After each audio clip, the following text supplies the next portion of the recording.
ఇవాళ BJP BRS బంధం రేపు మున్సిపల్ ఎన్నికలలో కూడా ఉంటుంది.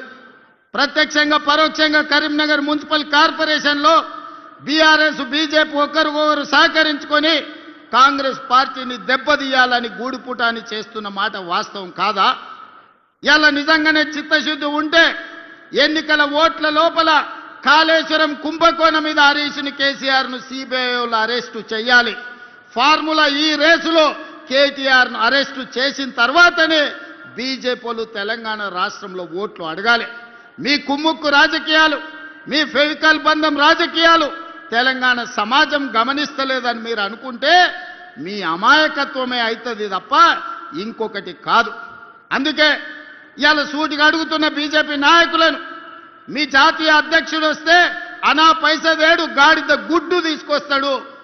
ఈరోజు అవినీతికి పాల్పడ్డ బీఆర్ఎస్ వాళ్ళని మీరు కాపాడుకుంటూ మీరు ప్రొటెక్షన్ మనీ తీసుకుంటున్నారు వాళ్ళ దగ్గర. ఇవాళ మీరు కాపాడడానికి వాళ్ళ దగ్గర మీరు మామూలు వసూలు చేసుకుంటున్నారు తప్ప మీరు వాళ్ళని అరెస్ట్ చేసే పరిస్థితి లేదు. అందుకే మిత్రులారా, తెలంగాణ సమాజాన్ని ఆలోచన చేయమని నేను చెప్తున్నా. ఇవాళ బీజేపీ బీఆర్ఎస్ వాళ్ళు చీకటి ఒప్పందంలో భాగంగా కాంగ్రెస్ పార్టీని దెబ్బతి